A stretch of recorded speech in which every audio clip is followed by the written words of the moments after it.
우리 하나님의 말씀 같이 찾아보도록 하겠습니다. 신명기 31장 3절과 8절 말씀을 보도록 하겠습니다. 은혜 받으실 하나님의 말씀은 신명기 31장 3절과 8절입니다. 먼저 3절 같이 읽어보겠습니다. 여호와께서 이미 말씀하신 것과 같이 내 하나님 여호와께서 너보다 먼저 건너가사 이 민족들을 내 앞에서 멸하시고 내가 그 땅을 차지하게 할 것이며 여호수아는 내 앞에서 건너갈지라. 아멘. 8절도 같이 읽습니다. 그리하면 여호와 그가 내 앞에서 가시며 너와 함께하사 너를 떠나지 아니하시며 버리지 아니하시리니 너는 두려워하지 말라, 놀라지 말라. 아멘. 하나님의 말씀에 대한 우리의 고백, 우리 성경책이나 또 손을 가슴에 얹고 또 성경책을 품고 같이 고백합니다. 주의 말씀은 내 인생의 빛입니다. 주의 말씀은 내 삶을 변화시킵니다. 주께서 말씀하신 대로 나는 하나님의 사랑받는 자녀입니다. 나는 축복의 통로입니다. 오늘도 주의 말씀에 내 마음의 문을 엽니다. 말씀하여 주옵소서. 듣고 깨닫고 말씀대로 살겠습니다. 아멘. 우리 옆에 또 우리 앞뒤로 한번 보시면서 같이 우리 따뜻하게 잘 오셨다고 인사 한번 하겠습니다. 잘 오셨습니다. 환영합니다. 축복합니다. 네. 우리 삶은 이해할 수 없는 순간들이 종종 있는 것 같습니다. 왜 이렇게 됐을까? 그런 일들이 좀 찾아오는 것 같습니다. 미래도 불투명해서 늘 불안한 마음들이 있는 것도 엄연히 사실입니다. 모세의 인생길 역시 이해할 수도 없고 도대체 모세 이 사람이 앞날이 어떻게 될까? 불투명하니 좀 불안할 수밖에 없는 거죠. 그는 이스라엘의 남자아이로 태어났기에 갈대 상자에 버려졌습니다. 하지만 애굽의 공주가 강가에서 발견하고 궁궐로 데려가 키웁니다. 그럼에도 어린 시절을 친엄마에게서 자랄 수 있었습니다. 성경을 배우고 히브리인에 대한 연민을 배웠을 것 같습니다. 그러다 자신이 히브리인임을 알고 정체성에 대한 혼란을 겪었겠지요. 자기는 궁궐 안에 있는데 자기 동포가, 자기 형제가 지금 고욕을 또 학대를 받고 있는 저들이라니 아마 혼란스러웠을 것 같습니다. 그래서 그럴까요? 모세는 궁궐 생활이 편하지만은 않았습니다. 사도행전 7장 23절에 말씀하는데요, 나이가 40이 되매 그 형제 이스라엘 자손을 돌볼 생각이 나더니. 아멘. 나이 40세가 되어 자기 형제들을 찾아갑니다. 그들이 도대체 어떠한 처진가, 어떠한 상황인가 보기 위해서 나간 거지요. 모세는 여기서 보니까 히브리 민족을 형제 이렇게 말을 하고 있네요. 비록 자신은 애굽 공주의 양자가 되어서 애굽인의 지위와 특권을 누리고 있습니다. 하지만 고역과 학대 속에 고통받는 이스라엘 사람들, 그 사람들을 향하여서 형제다라고 표현합니다. 40년의 시간 동안 애굽 왕자로 좋은 교육, 좋은 음식, 편안하고 안락한 생활을 모세 그가 했습니다. 하지만 고통받고 있는 형제들을 아무래도 생각했던 것 같습니다. 히브리서 11장 24절과 25절에 보면요, 믿음으로 모세는 장성하여 바로의 공주의 아들이라 칭함받기를 거절하고 도리어 하나님의 백성과 함께 고난받기를 잠시 죄악의 낙을 누리는 것보다 더 좋아하고. 아멘. 이 말씀을 보면 내 형제들의 고통을 자신의 고통처럼 여기고 그들을 위해서 무엇을 할 수 있는 때를 기다렸던 것으로 보여집니다. 출애굽기 2장 11절 말씀에 모세가 장성한 후에 한 번은 자기 형제들에게 나가서, 자기 형제들이라고 또 이야기하지요, 그들이 고되게 노동하는 것을 보더니 어떤 애굽 사람이 한 히브리 사람 곧 자기 형제를 치는 것을 본지라. 아멘. 모세는 형제들이 고되게 노동하고 가혹하게 당하는 모습을 말만 들었지 눈으로 본 건 아무래도 좀 지금인 것 같습니다. 그리고 좌우를 살피는 거예요. 사람이 없구나. 그래서 이 학대를 하고 있는 애굽 사람, 아무래도 애굽인 감독이었을 것으로 보여집니다. 이 감독을 쳐 죽입니다. 성도 여러분, 이것은요 성숙하지 못한 신앙인의 자세입니다. 하나님께 이 일이 합당한 것인지 기도했어야 했습니다. 하지만 사람들의 눈치나 살피는 행동을 모세가 취하는 것을 볼 수 있습니다. 물론 얼마나 자신의 형제들을 사랑하고 있었는지 보여주는 처사이기도 합니다. 그래서 의로운 동기처럼 보이지만 엄연히 이것은 잘못된 겁니다. 이것은 어리석은 행동을 한 거죠. 하나님보다 사람들의 눈을 더 두려워하는 행동을 한 것입니다. 하나님의 뜻을 기다려 신중하게 행동한 게 아닙니다. 하나님의 뜻을 묻지 않았습니다. 우리가 모세 한 사람의 스토리를 듣고 있지만 우리 자신의 가는 인생길도 들여다보는 게 필요합니다. 나는 과연 이 모세와 같은 상황과 처지에 놓여 있을 때 어떻게 선택할 것인가? 지금까지 인생을 살아오면서 내가 하나님의 뜻을 잘 묻고 살아온 인생이 맞을까? 한번 멈추어서 생각해 보셔야 합니다. 자신의 혈기와 능력으로 무언가를 해보려 했던 거죠. 오만하고 경솔한 행동, 모세 행동이었습니다. 혹시 우리는 그렇지 않습니까? 에이, 하나님이 이런 걸 다 어떻게 아시겠어? 이런 건 내가 알아서 착 해버려야지. 혹시나 하나님의 뜻을 묻지 아니하고 교만하게, 오만하게, 거만하게 행동한 건 아닙니까? 요한복음 15장 5절 말씀에 나는 포도나무여 너희는 가지라 그가 내 안에 내가 그 안에 거하면 사람이 열매를 많이 맺나니 나를 떠나서는 너희가 아무것도 할 수 없음이라. 아멘. 우리는 하나님을 떠나서 아무것도 할 수 없습니다. 아멘이십니까? 우리가 하나님을 떠나서는요 아무것도 할 수 없는 존재들임을 믿어야 합니다. 내 자신의 임의대로 어떤 일을 결정하지 마시고 하나님의 뜻을 물어야 된다는 거지요. 예전에는 하나님의 뜻을 잘 물었는데 그건 예전 일이죠. 지금도 여전히 하나님의 뜻을 물어봐야 됩니다. 그리고 그 뜻에 따라 행해야 하는 게 맞습니다.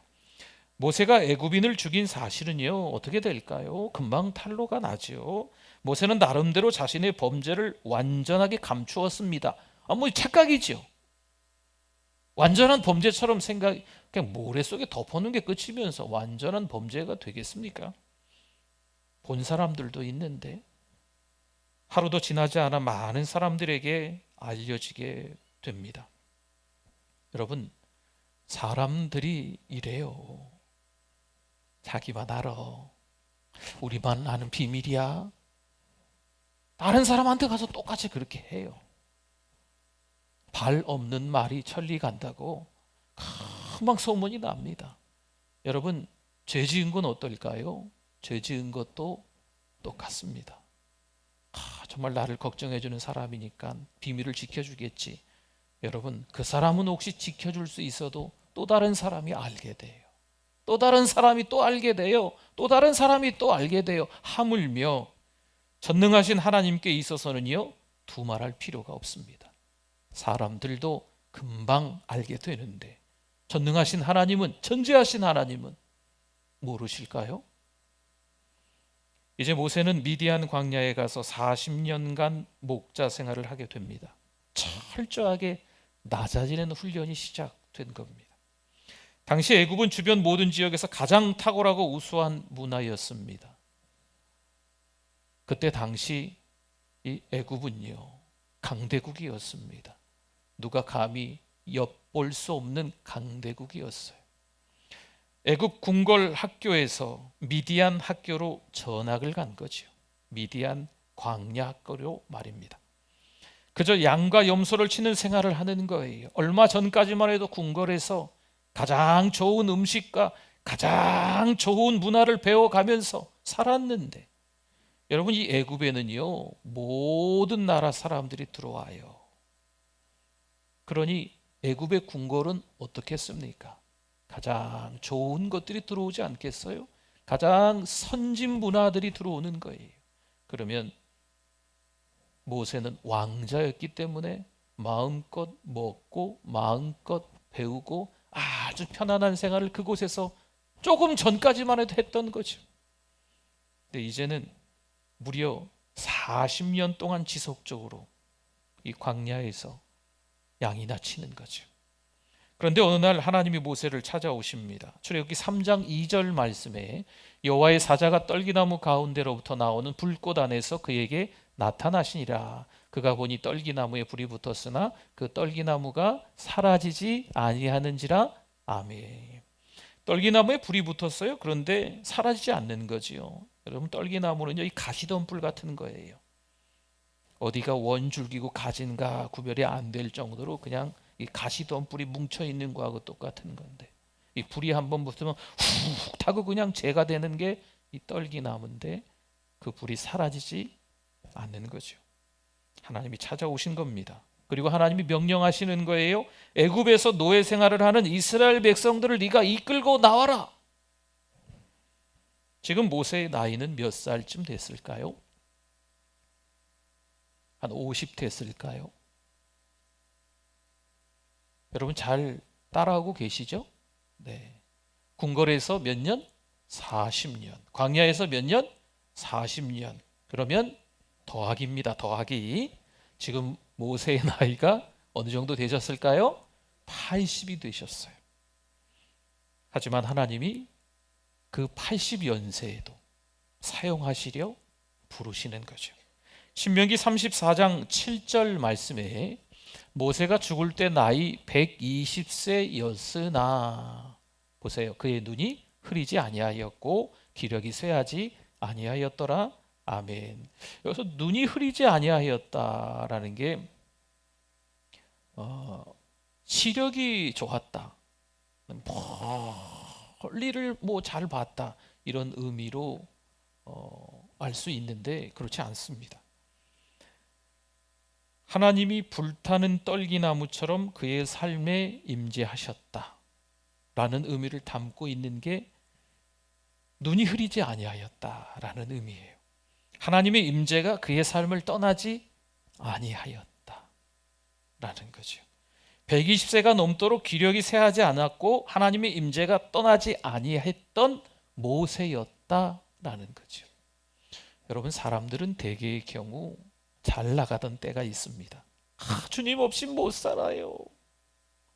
잘 나갔던 때가 있어요. 신앙이 너무 좋았던 때가. 그런데 어떤 때는 믿는 사람인가 안 믿는 사람인가 이 방황하던 시기, 슬럼프에 빠져있는 한 10년 20년 한참 방황하다가 돌아오는 분들도 있거든요. 그 기간이 저마다 조금 다를 수 있지만 그런 시간들이 있어요. 그러나 모세는 그러지 아니했다. 하나님의 임재가 있었다라는 말씀입니다. 모세가 120년을 어떻게 살아왔는지 자신의 인생길을 설명하고 있어요. 오늘 읽었던 3절과 8절에 말씀하거든요. 과연 모세가 가는 길 가운데 어떤 하나님을 만났을까요? 3절을 먼저 보니까 여호와께서 이미 말씀하신 것과 같이 내 하나님 여호와께서 너보다 먼저 건너가사 이 민족들을 내 앞에서 멸하시고 내가 그 땅을 차지하게 할 것이며 여호수아는 내 앞에서 건너갈지라. 그리하면 여호와가 그가 내 앞에서 가시며 너와 함께 하사 너를 떠나지 아니하시며 버리지 아니하시리니 너는 두려워하지 말라 놀라지 말라. 아멘. 여기서 모세의 가는 길을 잘 보여주는 공통적으로 나오는 단어가 3절과 8절에 등장합니다. 너보다 먼저, 그리고 내 앞에서입니다. 하나님이 나의 앞에서 먼저 가셔서 두려울 게 없었다는 거죠. 모세의 가는 길, 인생길을 엿보니까 하나님이 늘 앞서 가시면서 나를 따라와라 모세야, 내가 가니 두려워하지 말고 놀라지 말고 걱정하지 말고 나만 따라와라 모세야. 하나님이 이렇게 해주셨다는 거예요. 그래서 지금 여기 3절과 8절 말씀은 모세가 여호수아에게 해주는 말이에요. 나는 그렇게 살아왔다. 야 여호수아야, 너도 그럴 수 있단다. 너보다 앞서 가실 것이므로 두려워하지 말아라, 놀라지 말라. 여호수아에게 지금 모세가 이야기해 주는 거예요. 모세의 인생길을 돌아보면요, 이 같은 고백은, 이 같은 간증은 너무 당연한 거죠. 모세는 40년 동안 궁궐에서 살았습니다. 40년 동안 또한 광야에서 살았습니다. 그리고 80세에 하나님의 부르심을 받아 출애굽의 역사를 쓰기 시작했습니다. 모세가 궁궐 생활을 하던 때는 권력도 물질도 지식도 있었습니다. 어느 것 하나 남부러울 것이 없이 궁궐에서 잘 지냈죠. 그런데 왜 그러셨을까요? 하나님이 왜 그때 안 부르셨을까요? 모세가 가장 화려한 그 시절에 부르시지 않고 누추한 때, 나이 많아 기력이 쇠할 것 같은 그때에 하나님이 모세를 부르시지 않습니까? 모세에게 광야 40년은요 출애굽 역사를 위해서 반드시 필요한 시간이었습니다. 이 미디안 광야 학교를 졸업해야 하는 것은요 모세에게 있어서 꼭 필요한 시기였다는 거죠. 좀 더 정확히 말하면 미디안 광야에서 보낸 40년의 경험이 반드시 필요했어요. 이스라엘 백성들은 애굽에서 나온 뒤 광야에서 생활하지요. 수백만 명이 광야에서 생활합니다.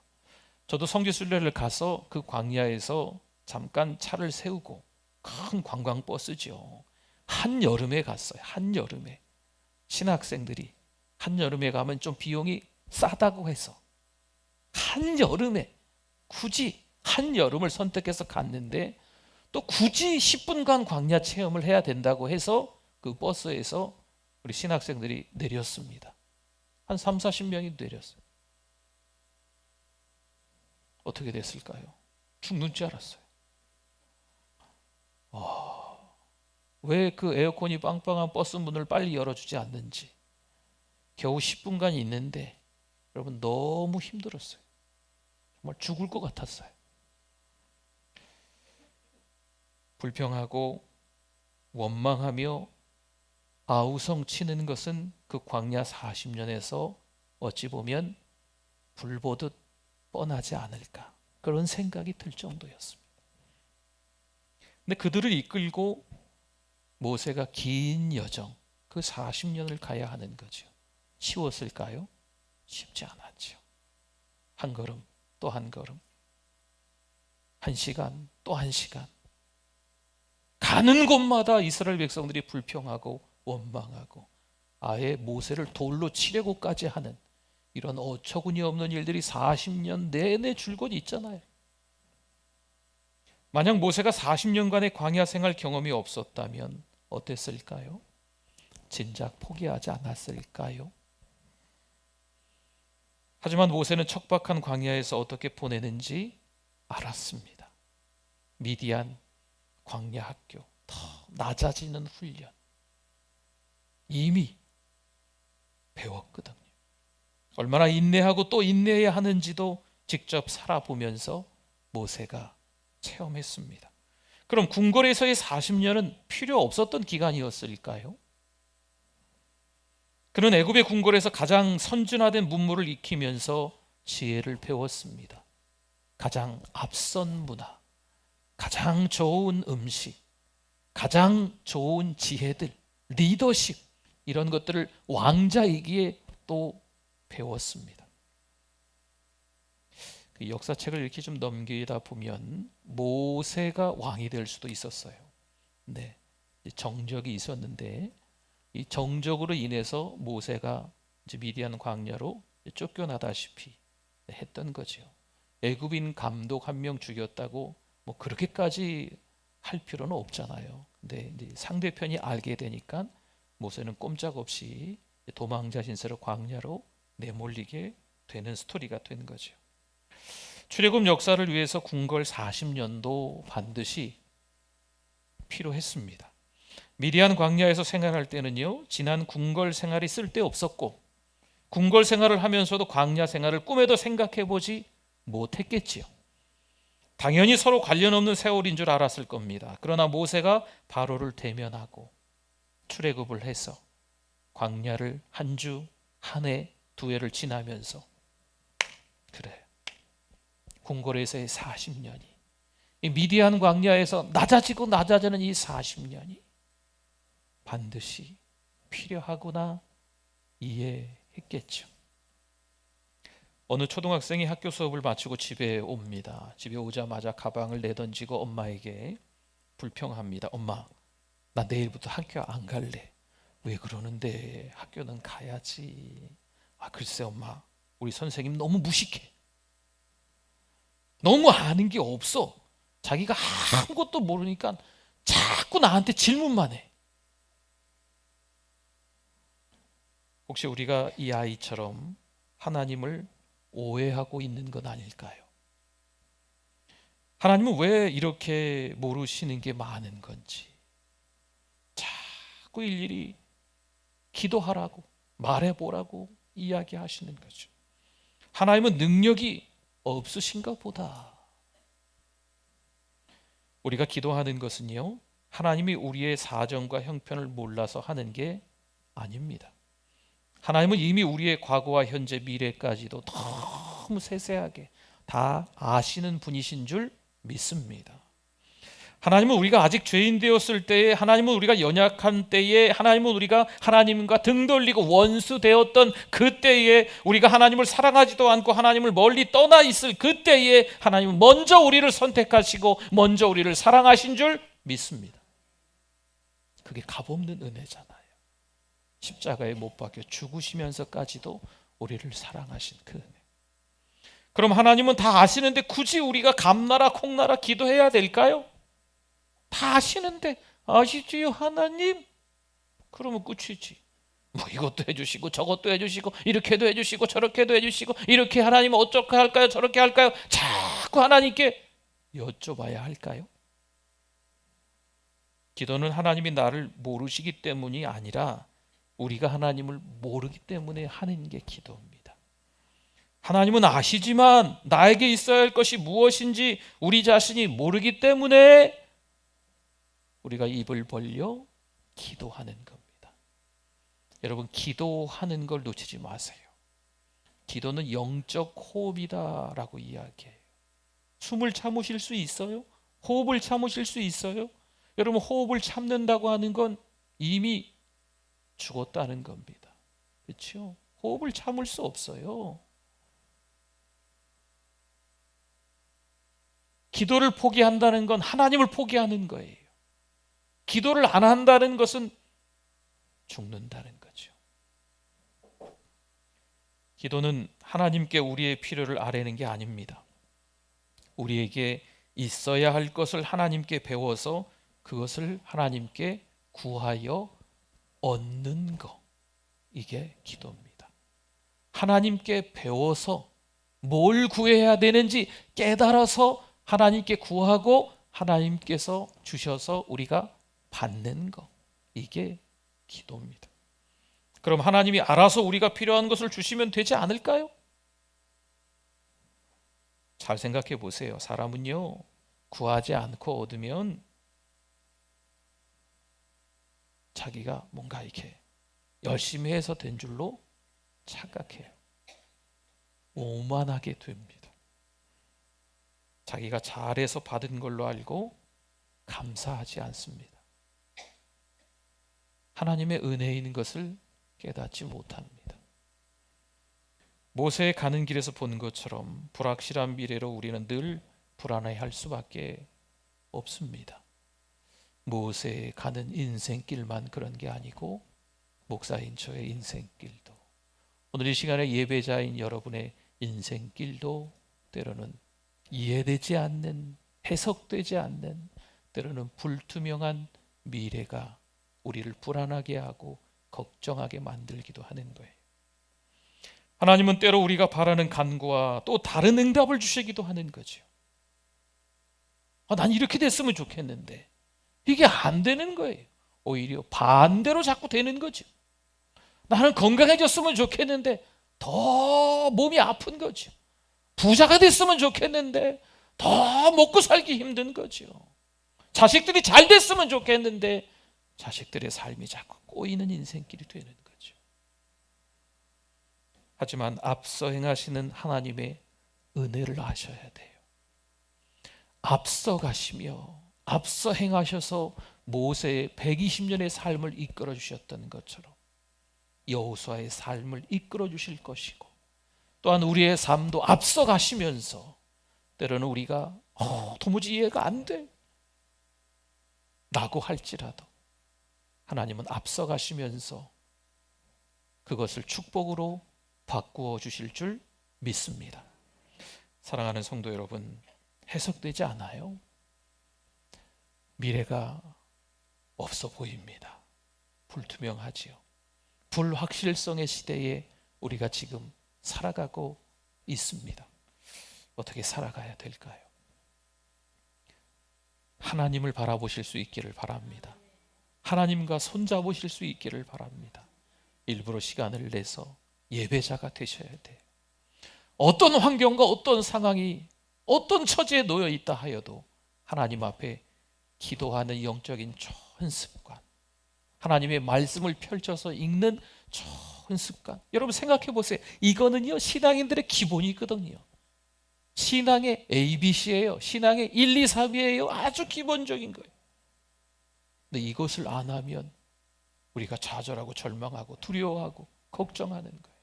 목사인 제가 말이죠, 항상 말씀 안에서 기도하고 찬송하는 삶, 예배하는 삶이 제가 될 수 있도록 여러분들이 기도해 주십시오. 여러분들도 마찬가지입니다. 서로가 서로를 위해서, 또 우리 가정의 자녀들을 위해서, 내 자녀가 출세하기를 원하는 마음, 우리 다 있잖아요. 그렇죠? 저도 있어요. 큰애가, 둘째가, 막내가 좀 잘 나갔으면 좋겠어요. 그러나 진짜 중요한 것은 뭘까요? 예수님 잘 믿는 거예요. 예수님 잘 믿는 학생, 예수님 잘 믿는 직장인, 예수님 잘 믿는 우리 자녀들, 예수님 잘 믿는 우리 가족. 여러분, 그게 가장 큰 축복이에요. 엊그제 금요일 설교하다가도 제가 말씀 잠깐 드렸지만, 제가 이번 주에, 제가 몇 년 전부터 유튜브에서 설교를 좀 많이 듣는 편이거든요. 이번 주에 설교 몇 편을 들었는데 어떤 목사님이 그러시더라고요. 오늘 밤 내 자녀가 죽는다면 어떻게 하시겠습니까? 천국 갈까요? 여러분, 계속 이 질문이 저를 떠나지 않더라고요. 제가 우리 막내한테도 물어봤어요. 이번 주에 너 예수 믿니? 믿지 그럼. 너 천국 가겠어 죽으면? 조금 당황해 하더라고요. 12살밖에 안 됐는데 죽는다니까. 이 확신이 있어야 돼요, 여러분. 확신이. 우리 자녀들이, 우리 가족이, 우리 성도들이 어떤 상황과 환경에 노출될 수도 있어요. 사단 마귀가 얼마나 우리의 신앙을 흔드는데요. 네, 여러분 기억하십시오. 모세의 가는 길 앞서서 하나님이 행해 주셨다는 거. 우리 인생길 앞서서 누가 가신다고요? 하나님이 가시는 줄 믿습니다. 그분만 바라보고 가면 오케이, 할렐루야. 여러분, 이번 한 주간 앞서 행하시는, 앞서 가신 하나님 바라보고 사시기를 축원합니다. 아멘. 하나님 감사합니다. 건강한 믿음으로 이번 한 주간 지내게 하여 주시옵소서. 하나님만 바라보게 하여 주시옵소서. 오만한 행동들을 내려놓고 하나님께 여쭙는 신앙인이 되게 하여 주시옵소서. 예수님의 이름으로 기도드립니다. 아멘.